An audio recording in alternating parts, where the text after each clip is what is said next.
y'all, what's up? It's your girl, Miss Meek, and you are officially in Meek's Room. Today we are going to be talking about Bad Boys Texas Season 2, Episode 3. So let's go ahead and get right into it. We pick up where we left off with the fight between Chef D and Anthony. But like I said in the last episode, there wasn't a lot of hits being landed, but there was a lot of windmills being thrown. But won't nobody hitting on nothing, okay? Security breaks up the fight, and we see Anthony go into the next room, and he's sitting down trying to wipe up his blood because Chef D hit him with a ring. And Carry On looking at Chef D like, damn, nigga, right after the toast? That's crazy, bruh.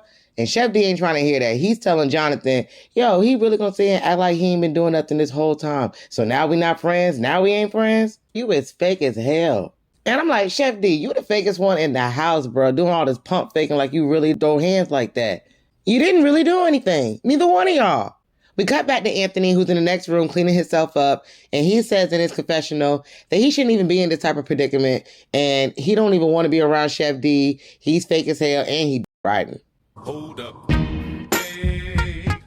Chef D is still in the game room popping off, talking about how Anthony can apologize all he wants. Even if he was to apologize, it still wouldn't be genuine, so it wouldn't even matter.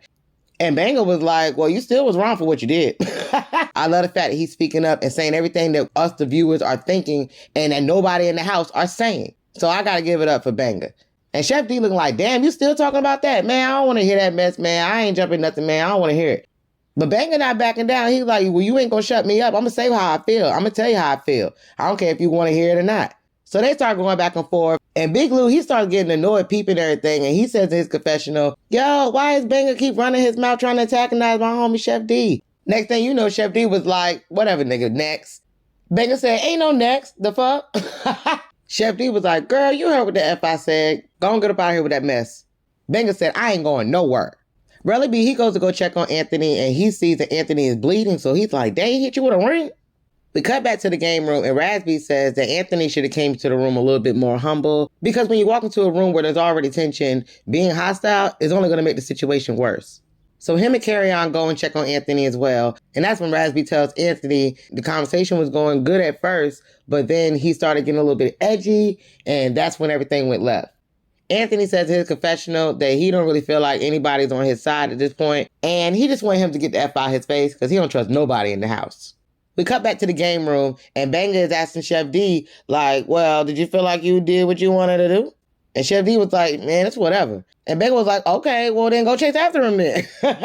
I was like, yes, Banger, getting his ass. He know deep down that he ain't really do nothing to Anthony. He didn't get him how he wanted to, because he can't fight for real. And Banger was checking his ass. I loved it. Relly B says in his confessional that Chef D and Anthony used to be friends at one point, and that they used to do bookings together and go on trips together. He says again that they all used to live together. So he don't understand how this situation and this beef got this bad. So at this point, Big Lou is fed up. He asks Banger like, yo, why you keep antagonizing this man? Like, clearly you can see that he doesn't want to talk about this right now. You question this man about what he did. Like, get over it. Banger was like, first of all, I'm telling you that's what we not gonna do. And Big Lou was like, I'm telling you, bro, what's up? Banger says, no, you ain't gonna tell me nothing. So that's when he stands up. Big Lou, he walks up to him like, what's up? And he jumps at Banger. And then Banger said, I don't think you want to do that. And Big Lou said, what's up? And he smacks Banger, y'all. That shit said, whack. Y'all, you can tell it caught Banger off guard because he lost his balance for a little bit. And before he could even react to Big Lou, Chef D, big burly ass gonna come from behind Ira Banger. Talking about some, yeah, B, what's up, what's up? And all he did was a little 1-2 and pulled on Ira's shirt and ripped his shirt. And security grabbed his ass up and threw him back against the wall. Banger didn't even know what hit him, y'all. He was ready for anything at this point. Big Lou popping big ish across the room, and Banger jumped up on the pool table like Tarzan and ran across that bitch. Before he can jump off and get to him, security snatched his ass up. He said, I'ma get you, bitch. But yo, I cannot believe Chef Teeth the Sneak gonna jump in that fight and hit Banger like that from behind. Yo, that pissed me off so bad, y'all. I am so sick and tired of this dude, yo. Why does he keep jumping in fights? With his lifted ass unit. Yeah, we gonna talk about that in a minute. But he gonna say in his confessional that he just blacked out and he don't even remember hitting Banger, and he don't want to be jumping in fights and sneaking people. That's not his thing. Nigga, what? You've been doing that this whole time. Bro, that's all you do. The fuck? The producers asked Banger in his confessional, how does he feel about the fight between him and Big Lou and the fact that Chef D jumped in it and hit him. And he looks down and he says, my mind was just blown. And I just watched a live with Banger talking about how he did not know that Chef D jumped in the fight and that he thought he did and he confronted him about it. And Chef D swore up and down that he did not jump in the fight and that it was security. And Banger gave him the benefit of the doubt. He believed him. And nobody in the house told him what really happened. So the whole time he was living with Chef D after this episode, he did not know that it really was Chef D the whole time, y'all. And then his confessional was when he actually found out. That's why he was looking so upset. And oh my gosh, you can tell that he just got that news. I feel so bad for Banger. Banger has definitely won me over, and he is one of my favorites now. I'm loving him, and I hate to see him get jumped like that. But one thing about it, Banger went out with a bang, because once he was hit, Banger was activated. Him and Big Lou fought about 4 or 5 rounds, y'all. They was going at it. Security was blocking them at first, but then they let them go heads up, and Banger got to swinging, and he was missing at first. He was throwing them haymakers, but they won't connect it. But once he did connect, baby, he started working Lou. Lou was doing a bunch of grabbing, but Banger was doing some banging. You hear Jonathan in the back talking about some work out, hit that hoe, yeah. Carry on walk in like, damn, what the hell happened? He missed everything. Banger and Big Lou, they still going back and forth. And next thing you know, Banger throws a drink at Big Lou and he tried to kick him. He said, bitch, and he tried to kick his ass. Security was in the way, so he didn't connect. But then they square up for round 3, y'all. Banger hit Big Lou with a mean-ass hook. And then they started going heads up. Boop, boop, boop, boop, boop. He was throwing hook after hook after hook. And most of it was hitting Big Lou's arm, but he got a couple headshots in. Jonathan still in the back refereeing. Work out, bitch, work out. Orlando says in his confessional, hold on, bruh. Y'all done fought about 4 or 5 times now. Y'all ain't tired, bruh. Big Lou tells Banger, you better go stick your purn down, you big Timberland boot wearing ass bitch. F you. You! Soldier boy, tell. Y'all, the Reeds had me dying laughing, yo. Oh my God. But Banger got that round. I ain't gonna lie. Banger got the last 2 rounds to me. Everybody saying Banger got his ass whooped. I didn't see it. It looked like Banger was working that whole act. Big Lou says in confessional, yeah, you said you big Banger, right? Well, bang out then. You got your perm sticking up and shit. Did you learn your lesson yet? Well, apparently not, because they ended up banging out again, y'all. Round 4. Banger tries to lunge at Big Lou, and honey, next thing you know, Big Lou hits his super double jump. I don't know if it was a kick or a punch, but he kicked Banger in his chest, which made Banger trip and fall. And then he started pounding on his head, and the security was on top of both of them. Yeah, I said, damn, Banger, you lost that one, baby. But it's okay, because you got 2 rounds on him. You got 2 out of 5. One of them was what, and the other round really don't count because you got jumped in that situation, so I'm not even going to count that one. Banger definitely did his thing. All them hooks that I saw him throw definitely connected, and I know Big Lou's face was stinging, honey. Security breaks him up, and all the boys gather around the pool table to talk about what happened and to try to get things moving forward because they still supposed to be going out. And once everything is calmed down, they talking, and Banger ain't trying to have that shit. He's still trying to get at Big Lou. He's mad. And everybody talk about, man, let it go, man. You done lost about 4 or 5 times. Like, yo, you still want to get active? Like, yo, chill. And Banger not trying to hear it. He getting mad and frustrated, and Raz B trying to calm him down. And he was like, man, don't come at me like that, man. I ain't with that. I do what I want to do. And Raz B was like, yo, I'm not your issue, bro. I'm not your problem. Why are you coming at me like that? Banger was like, anybody can get it right now. I am in fight mode. So everybody just leave me alone. I'm going to do what I want to do, and don't check me. And then, y'all, next thing you know, it's a bang at the door. Oh, my God. Anthony Peoples came to the crib. Baby, as soon as he started banging on the door, Anthony in the other room like, oh, shit. Oh, I know exactly who that is. Oh, my God. But he had a little smirk on his face like, yeah, it's about to get popping now, y'all. All you hear, do. What up, bad boys? Yeah, bad boys, what's up? And y'all already know who the first one was to react. Baby, Jonathan said, oh, these hoes want to fight? Oh, let's go then. What's up? Yeah. Baby, he took off to the door. Security had to block him from the door. And Raz B started getting hyped up and he getting activated. I'm like, okay, Raz B, he a little spicy. He talking about some, yeah, check them and make sure they ain't got no guns on them. And then we going to go outside. We going to whoop their ass. I was like, okay, Raz B, where all this aggression coming from? Really be in the bathroom was like, oh, Lord, no, Lord, no. Everybody rushes the door, the security go out, and everybody running behind them trying to get through. Then you see Anthony's car parked out front with a bunch of guys standing around it, popping off. and all the guys rushed over there, and JB ends up popping on one of them. Boop, boop, boop. Y'all, it is chaos. Anthony is inside pacing back and forth. He's like, yo, I gotta go outside. And the producer is telling him, no, you gotta stay here. Sit down. You cannot go outside right now. Anthony said in his confessional that he had no idea that his friends was going to pull up, but they knew about what happened to him, and they didn't like the fact that he was going back to the house. So he's not surprised that they showed up, but he didn't know they was coming.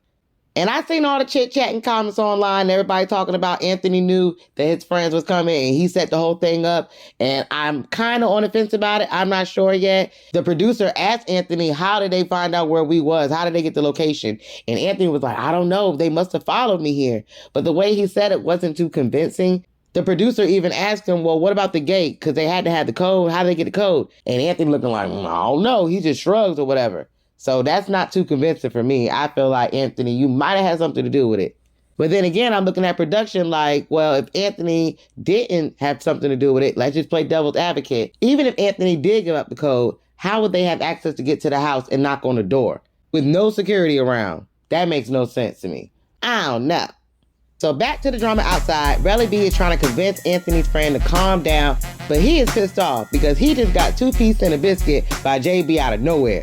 JB says in his confessional that them boys came up here, Anthony friends with that rah-rah shit, and I'm from here and I don't play that. So I just ran up on them and 2-pieced them, just like that. I say, gas, JB, you better get your camera time and showing.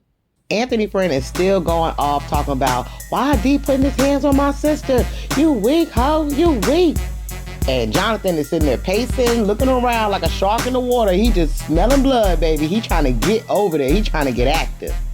Raz B is trying to calm Jonathan down, talking about Jay. It ain't even worth it, yo. And I'm like, nigga, you were just turned up and activated 2 seconds ago. Talking about these niggas can get it right here, right now. What happened to that? We cut back to inside and we see Banger. He's still pissed off about the fight. He don't want to talk to nobody. He just want to go upstairs to his room and lay it down for the night.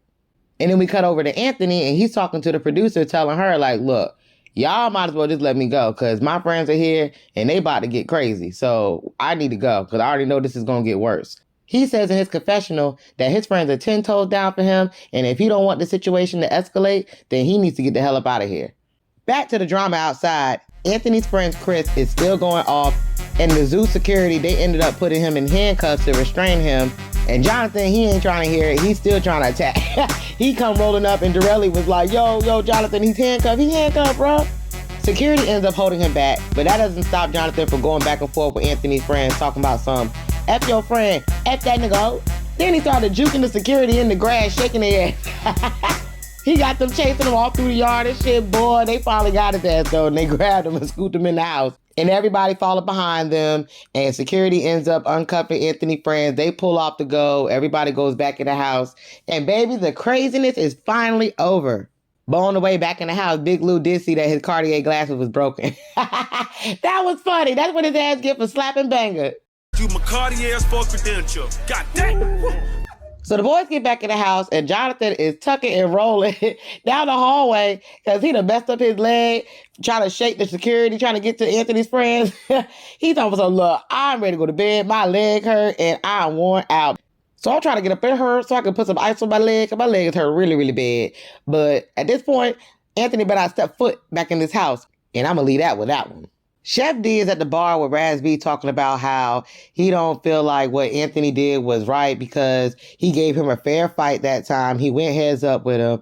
And for him to go and call for backup, for reinforcements, and compromise their location, that was messed up. And he don't feel safe in the house. And he don't want Anthony in the house either.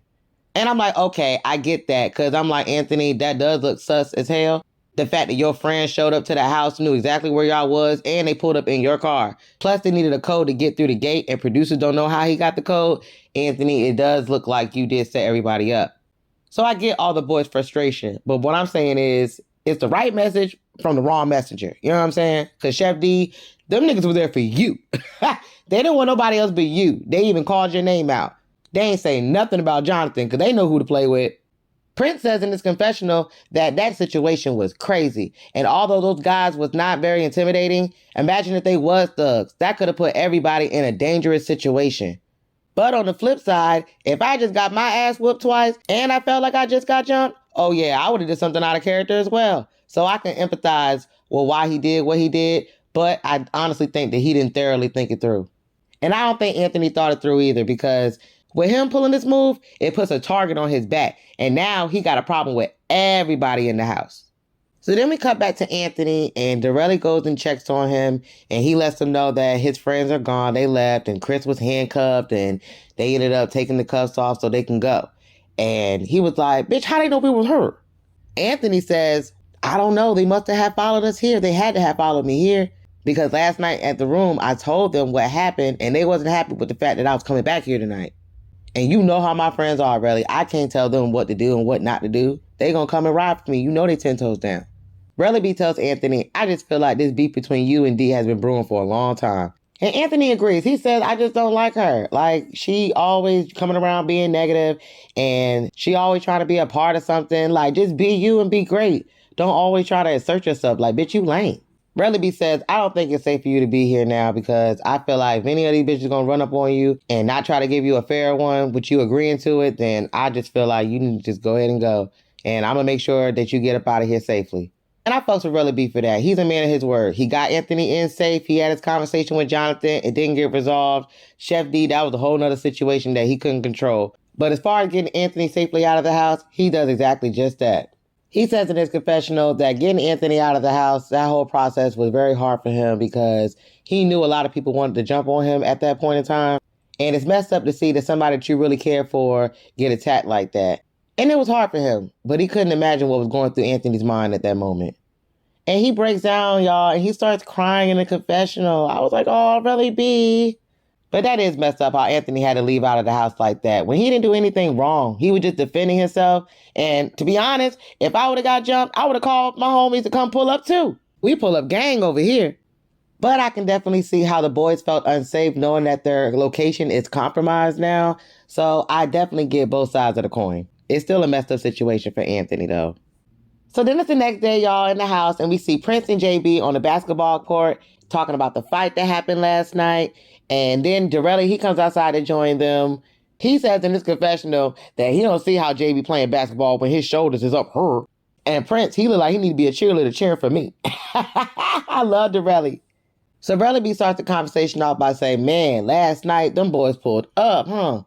And JB says, yeah, I ain't gonna lie. One of them boys, I swore them up. Prince said, yeah, man, you gave him a mean 4-piece. Relly B said, yeah, all I heard was doot, doot, brrr. I said, damn, what the hell is this, a drum line? JB says in his confessional, these boys gonna come up to the crib where I stay at, talking all that shit. So I ran up on him. That nigga don't even know what hit him. It was me. He tells Prince and Darrelly that he felt disrespected with them coming to the crib, and he had to handle them. And Prince was like, yeah, bro, but they were queens. And the only thing I could think about was, okay, Prince, I see you all caught up with the lingo. I see you. Relly B suggested to the guys that they should all go out to Area 29 tonight, which is the biggest strip club in Houston. All the big ballers and the players of all players go there. JB co-signed and said that that's the best strip club in Houston, where all the baddest girls in all different flavors are at. Relly B says, I love strippers, and y'all gonna see my heterosexual side tonight. And then him and Prince had this cute little exchange, honey, with this little banter. I'm like, is this flirting going on? Relly B was like, Prince, why you keep looking at me like that with a twinkle in your eye like you a vampire? Prince was like, nigga, you want me to be looking at you like that. He says in his confessional, Relly B can make all the jokes he want, but he know and I know. We both know, so I don't even gotta say it. And I'm like, say what, Prince? What you want to say? It's giving Carry On and Got a Cat. Okay. So we cut to the next scene. We see Raz B in the cut writing a song, and Jonathan comes in the room to sit and talk with him. And it was a cute little scene between them. Raz B was rapping his bars for Jonathan. He throwing his money. Raz B was like, oh, damn, you throwing real money? Raz B acts like he picking the money up off the floor. And Jonathan was like, you better leave my money right there. Right there. So they sitting down chopping it up about what happened with Banga the night before when him and Raz B had exchanged some words. It was getting a little heated between them because Raz B was like, yo, why don't you just call it a night, being that he lost the fight 4 times, which he didn't, but everybody kept saying he did. But Banga didn't want to hear it. He wanted to get his lip back. Raz B tells Jonathan that there's no smoke with Banga and that he don't have an issue with him. And Jonathan was like, okay, well, cool. Well, let's talk about it. So he calls Banga to the room talking about some, all right. I'm gonna bring your ass in here. Jonathan says in his confessional that if there's no smoke between Ira Banger and Raz B, then they might as well just go ahead and top it up, talk it out, and just squash it. So Banger walks into the room and Raz B tried to dap him up, like, what's up, bruh? And Ira was like, nah, bruh. And he pushed his hand away. Jonathan petty ass started laughing. Banger says in his confessional, nah, I ain't shaking your hand. You lucky I don't beat your ass. He's still bad. Jonathan pops the conversation off and says, I want to know how you feel. I want to know where you coming from. And Banger was like, well, first of all, I was over there debating if I should come over here and whip your ass. Jonathan said, ooh. He says to Raz B, this is how I feel about you. If I'm already involved in something and you coming at me sideways saying little slick shit, talking about how I lost a fight or whatever, I don't need that extra energy coming from you. Jonathan says in his confessional, Raz B did yell at Banger when they was in the heat of the moment. So I was thinking in my head, why is he coming at him like that? That's not how you come at people. Raz B is very calm, and he's telling Banger, well, clearly there was a miscommunication because that wasn't my intent. And Banger ain't trying to hear it. He was like, ain't no miscommunication. Just don't play with me like that. I'm not the type of bitch to play with like that. And Raz B's starting to get fed up. He was like, look, bro, all right, this conversation about to be over because you clearly disrespectful. I'm trying to apologize to you. I apologize if I made you feel that way because that wasn't my intent. Banger was like, yeah, okay. And Jonathan says, well, are you going to apologize to him? And he was like, for what? I ain't saying nothing to him. He said something to me. But then he changes the subject and he asks about Anthony and has anybody heard from him?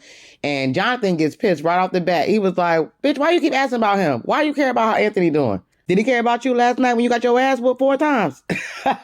Boy, that pissed Ira off again. He was like, yo, why does he keep saying that I got my ass whooped 4 times? And then you know what? It just put it in the front of my mind and now I got to get my lick back from Big Lou. And I'm going to get my lick back. Jonathan says in his confessional that ain't nothing to squash with Anthony. I told that hoe I was going to see her when I see her, and I saw her, and now it's over and done with. Child, this next scene is one we got to talk about. Because Anthony went and commented on the Zeus Network Instagram page, and honey, he had a lot to say about this scene, but we going to get into it. So we see Big Lou and Chef D, they're sitting outside the pool talking, and Big Lou running his mouth talking about something, yeah, nigga, you see me with my Versace on, and you over there with your Balenciaga outfit on. Uh-huh, that same Balenciaga outfit that Big Lou was just on live talking about Chef D ain't pay him back for yet. Uh-huh. Child, that Balenciaga outfit is on his tab. Big Lou tells Chef D that this whole situation with Anthony is crazy, and it seems to him like they had a strong friendship, so he don't know how it turned out the way it did. And Chef D says that he feel like the whole beef was built over the fact that Anthony wasn't getting the full spotlight when Chef D was around. And he just started trolling him online for like a year, and he got tired of it. He says in his confessional that y'all don't really understand. Anthony was literally nitpicking with me for an entire year, trolling me online. And I never retaliated. I thought that we was building a friendship, but oh well, he got whooped, they got whooped, everybody got whooped but me. Really? This is why I don't like his ass. He shows no remorse. And since you don't want to show no remorse, now I gotta roast your ass. Get him. Oh, shortcut fade happening around the side, motherfucker. Child, what in the toothpaste, Shakur, Wackavelli, car ain't got no roof, George Jefferson, moving on up. Holy hell, is this shit here? Car ain't got no roof. I can't hear you, bro. Car ain't got no roof. When these pictures came out, baby, your girl done died, came back to life, and died again laughing. Do you hear me? Nigga, how your hairline look like a convertible? Damn, nigga, where your roof just go? Damn, where my roof just go? I knew something was up when I seen his hair after the fight with Banger and Lou, and he jumped in, and security had him hemmed up against the wall, and you see his hair sticking up on the side or whatever, and I'm looking like, waves don't stick up like that, baby. I don't know what that was, but apparently it was a unit. Child, you not this nigga pump faking and lace fronting. Pull up to the scene with my cellar messing. Pull up to the scene, but my roof gone. Baby, I can go for days on his head top, but we gonna get into what Anthony had to say, because he left a comment, and honey, he read Chef D down on Zeus Network page down to the Instagram. We gonna get into it. Let's go. Anthony had a lot to say, so I'm gonna go ahead and summarize it for y'all. He basically said, Spotlight, this ain't all start from no Spotlight. This started after I kicked your ass out of my house. After you want to serve my guests raw and uncooked food at his birthday party and then try to charge his guests $50 for them soggy ass plates. Not soggy. Then he says he had the nerve to not even clean up behind himself in the garage and left maggots. So Relly B had to clean that shit up with bleach, and you can ask him because he will confirm it. So is that why Relly B had bleach on his Gucci slides? Now it makes sense. It's all coming together now. Then he says that Chef Teef left his guest room a mess and did not wash his sheets for a month, y'all. Ugh. He said he left all his wigs that don't blend and all of his mildew smelling like clothes all over the place, and he got tired of it. Not the wigs don't blend. Then on top of that, he says that Chef D had a whole bunch of random boys come to Anthony's house to come and play with his rock hard BBL that he had scammed. Girl. Anthony's like, let's not talk about Spotlight, because your whole character is built off of somebody else's Spotlight. And he ain't never lied, because this nigga keep walking around talking about how he is Jonathan's twin, and you are not even in the same caliber, baby. Let's be clear. He said you need to be a man and take both L's and that Zeus check and go invest in some cooking classes and get your food truck out of repo. Clearly you need both, because cheerleading on a public platform is not working for you, sweetie. Then he said that Chef Teef the Sneak did not run him off the show, and that the reason why he left the show was because he's not going to be fake and try to work shit out with him for the cameras, and that he doesn't need any spotlight because he light up any room that he walks into. So stop trying to compete where you don't compare. He doesn't need those validations, baby. You and your Teef do. Ooh, babe, you better read, Anthony. Read, baby. Chef D, ain't no way you can come back from that, baby. He read you down. Raw and uncooked food. Maggots in the garage, wigs that don't blend. That was the one for me. A rock hard BBL, and that he need to get his food truck out of repo. Baby, Anthony ate his ass up. But the best part was when he said, I don't need those validations you and your Teef do. Honey, that was the read of the decade. He was talking all that shit on episode 1 about how he had to give Anthony an appetizer because he's a chef and jump in the fight with him and Jonathan. Okay, well, baby, Anthony turned your ass into a whole entree, baby, and he ate that ass. Ugh. R.I.P. to Chef Teef the Sneak. Because you definitely played yourself, and now you got played and slayed. I really miss my nigga. White people you can sing it to, just change that into a W. Miss my wigger. Orlando and Carry-On, they come outside and join the conversation, and the boys ask them how they felt about last night. And Orlando tells them that the fact that Anthony went and called for backup and had his boys come to the crib like that, he felt like that was unsafe and it was a very dangerous situation. Everybody got the same sentiments about this, and it was wrong, so I understand why they feel that way. Relly B is in his room charging up his ankle monitor. And Anthony calls him on FaceTime, so he was like, oh, what's up, bitch? You finna come out with us tonight? And he was like, nah, I ain't coming out with y'all. He was like, what's going on with your hand? And that's when Anthony tells Relly B that he fractured his thumb. And at this point, he's not returning back to the bad boy's house because he doesn't know who's an op and who's not. So this is his farewell FaceTime. Relly B says in his confessional that Anthony's not going to come back to the house and how he feels like he's not safe, and I guess he feels like he's alone, and he doesn't blame him for not coming back. Everybody wants his head top, so I wouldn't have came back either. But it's a shame to see Anthony had to leave out the house this way. So the boys are all ready to go out tonight. They're getting dressed and ready to go. And then Jonathan says in his confessional, yo, it's your boy Mr. Chocolate Drop with a little purple on top. I'm looking good, smelling good, feeling like a player should. So you already know we finna turn up tonight. So the boys are getting on a party bus, getting ready to go to the club. And Relly B lets them know that Anthony called him on FaceTime and that he's not going to be coming back. And Jonathan was like, you always on the phone with a damn Anthony. You a op, bitch. Relly B said, don't do me.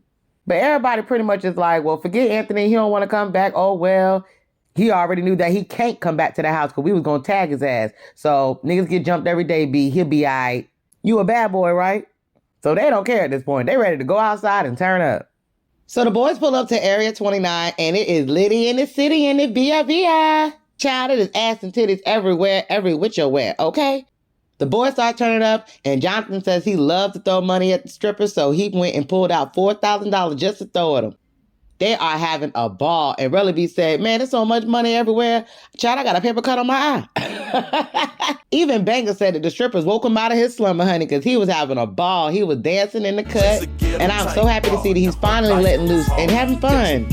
Raspy jumped on stage, and he starts performing, and child, he started grinding with the strippers. This nigga started doing the hump on the dance floor. While we're on this floor. Stop teasing me, baby. Yeah. Raspy was trying to make a baby in that mug. What in the hell? But that's pretty much where the episode ends, you guys. The boys turned up at the strip club and they had a ball. And then we're going to see on the next episode, Banger finally going to get his lip bite, which is well deserved because Big Lou shouldn't have put his hands on Banger. He had nothing to do with the argument between Banger and Chef D. But what I want to know is, who do y'all think won the fight? Banger or Big Lou? And as for Chef D, how do y'all feel about him jumping in the fight between Banger and Big Lou yet again? And how do you guys feel about Anthony calling his friends to come to the house for backup? Do you think it was wrong for him to call them? And how do you think that they got the code to the gate to get in? Do you think it was the production being messy, or do you think it was Anthony?